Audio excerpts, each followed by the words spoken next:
Agora, nós vamos ter que tratar de um tema polêmico. Aqui eu tô tocando, gente, eu acho que o Géser teve um probleminha, mas eu preciso tocar com vocês a questão das mídias nessa última semana, tá? Então, a gente teve 3 situações que foram colocadas aí de maneira... como que eu posso dizer? De maneira a colocar o presidente Lula numa situação delicada com uma suposta crise do STF, tá? Então, vou passar um videozinho para vocês antes, falando um pouco sobre isso, que as mídias estão tentando aí fazer esse esquema de criar notícias para enfraquecer a popularidade do presidente Lula. Então, eu vou colocar um videozinho para vocês. Deixa eu só achar o vídeo, porque eu tô com tanta coisa aberta aqui. Eu tava com as coisas que o Géser me mandou na tela também, mas eu vou colocar. Peraí. Vamos lá. E deixa eu soltar para vocês. Aí a gente fala de cada uma delas. Demorou, mas a imprensa corporativista já começa a arrumar fatos para envolver Lula no caso Master. Até agora o Palácio do Planalto estava distante do caso Master. Com essa informação, o enredo da teia que Vocaro lançou sobre Brasília cresce. O deputado federal Orlando Silva já pediu atenção para a tentativa de envolver Lula no caso Master. Essa matéria não diz absolutamente nada. Aliás, diz que Lula falou que banco é assunto técnico para o BC. Ponto para Lula, mas a manchete se presta a criar narrativas. Enquanto a imprensa liberal tenta ligar Lula a esse escândalo, tem deixado de lado outros nomes como os governadores Cláudio Castro e Ibanez Rocha, além do ex-presidente do Banco Central, Roberto Campos Neto. Tem que dar nome aos bois. A gente vem acompanhando, assim, agora o nome do Ibanez, enfim, porque o Ibanez também está tão envolvido na história que seria impossível não destacar o nome dele. Mas a gente não vê esses nomes em destaque o tempo inteiro, né? Por que a gente não está falando o tempo inteiro do governador do Rio de Janeiro? Né? Hiper envolvido. O Cláudio Castro está hiper envolvido nessa história. E o Roberto Campos Neto, a gente tem que lembrar que é o cotado da Faria Lima para ser o ministro da Economia no o hipotético governo de Tarcísio.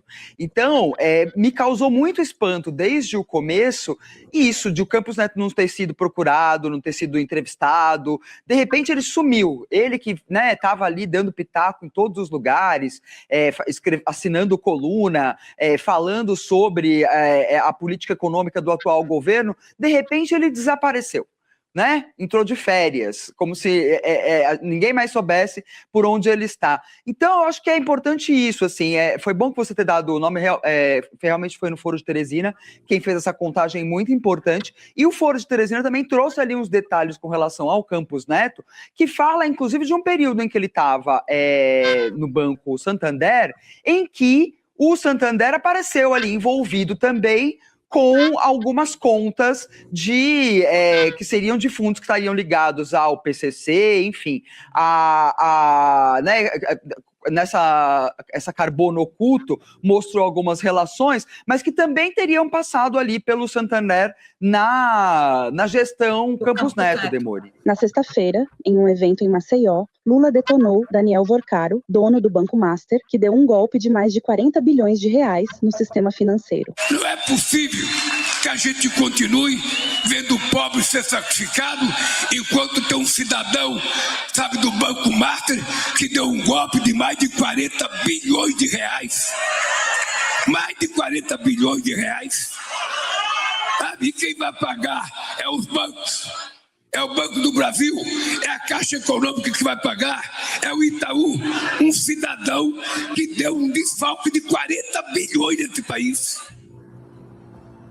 Então, companheiros, tem gente que defende, porque também está cheio de gente que falta um pouco de vergonha na cara nesse país. O presidente também tem manifestado irritação com a conduta do ministro Dias Toffoli, relator do caso do Banco Master no Supremo Tribunal Federal, conforme reportagem da Folha de São Paulo. A reportagem destaca que, em conversas reservadas, Lula fez comentários duros sobre Toffoli. O presidente chegou a dizer até que o ministro deveria renunciar ao mandato na corte, de acordo com relatos obtidos pela Folha. Na esteira da repercussão política dessa história, a Polícia Federal retomou nesta segunda-feira os depoimentos do inquérito que investiga as fraudes no Banco Master. Um desses depoimentos será de um representante da Tirreno. A empresa é suspeita de bancar a operação que o Master mantinha apenas no papel. Entenda pela explicação da colunista da Globo News, Camila Bonfim. Grande ponto, grande foco a partir dessa lista de depoimentos de hoje e amanhã é a operação que quase se concretizou e tinha muitos indícios de fraudes do BRB tentar comprar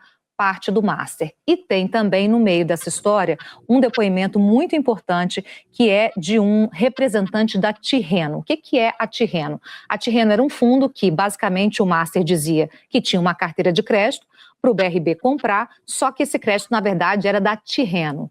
O Paulo Henrique Costa, que era o diretor-presidente do Banco do Brasil, do BRB, o BRB que está aqui no caso, ele disse em depoimento o seguinte: eu não sabia que eu estava comprando da Tirreno, na verdade, eu achava que eu estava comprando do Master. E aí, esses dois, tanto o Daniel Borcaro quanto o PH Costa, já foram ouvidos, mas faltava ouvir essa outra parte, a Tirreno, ou seja, por que a Tirreno, segundo as apurações, está no centro de uma suspeita de bancar ali, com dinheiro, uma operação que o Master só tinha no papel.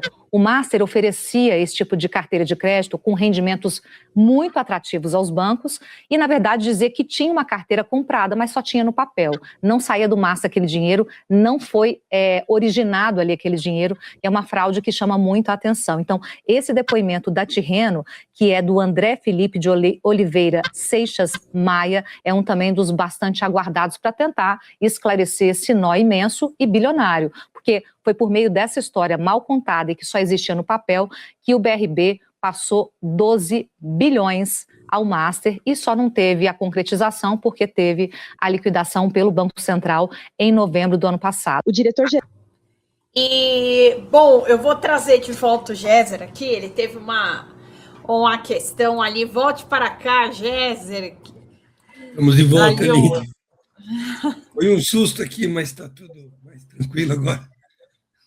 Problema aí no condomínio, mas está tudo bem.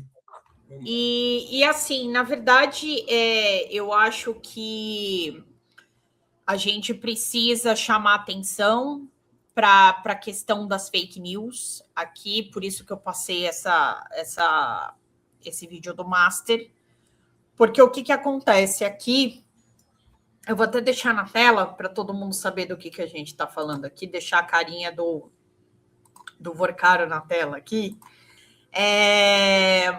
é o seguinte, eu acho que nós estamos aí numa sucessão de ataques à popularidade do presidente Lula e também ao STF, em razão das manifestações, principalmente do Metrópolis, e da Malu Gaspar também, desde dezembro, que nós vimos sofrendo. Então, eu particularmente acho que nesse momento, na narrativa, para que nós possamos nos defender devidamente, em que pese não tenham sido apresentadas provas contundentes e essas reportagens tenham sido meras falácias, e tenham, enfim, criando factoides, eu acho que é um momento de atenção. Eu acredito que seja ponto para eles. O que você acha, Géser?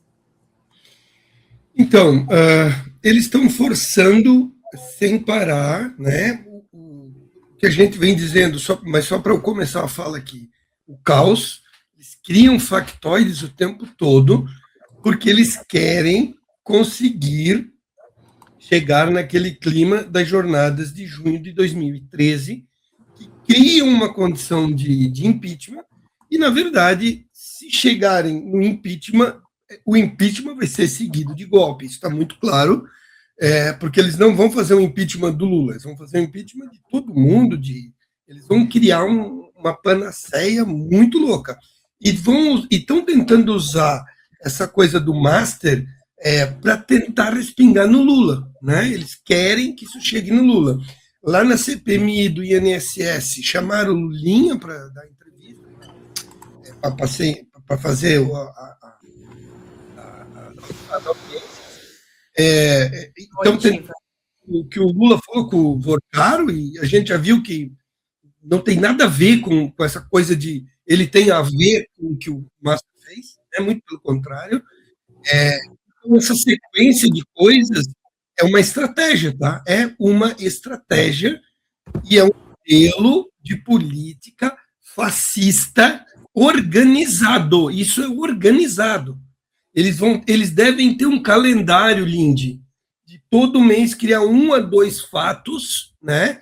Fora o que faz o Nicolas sozinho, 2, 3 coisas por mês, ele lança 2, 3 factoides por mês. Então, tudo é para criar caos. Estejamos muito atentos esse ano inteiro com as tentativas de criar caos o tempo todo. E, bom, aqui eu acho que a gente ainda vai ter que aguardar muitos desenrolares aí. As mídias vêm falando, as mídias progressistas falaram muito hoje sobre a questão do Moraes. A gente já falou também aqui na Folha sobre isso que inventaram do Moraes, e o STF soltou a nota dizendo que a reportagem é mentirosa, falsa.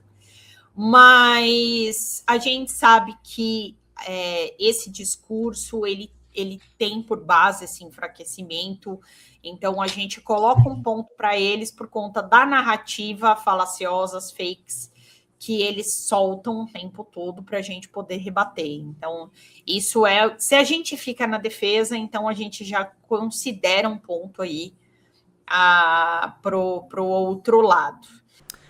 Fala galera da Folha TV, não se esquece de se inscrever aqui no nosso canal para assistir programas como Folha Notícias Manhã, Folha Notícias Noite, o nosso Folha Entrevista e o nosso Barzinho das Meninas. Muitas coisas bacanas a gente acompanha por aqui e a gente precisa muito, muito do apoio de vocês para nosso trabalho jornalístico, investigativo, de curadoria de conteúdo, com vocês ajudando no nosso Pix, folhademocrata@gmail.com, ou mandando superchats, valeu demais, e os recursos financeiros, tornando-se membro do nosso canal, no nosso curso de jornalismo básico, para você ficar muito bem informado a respeito de tudo.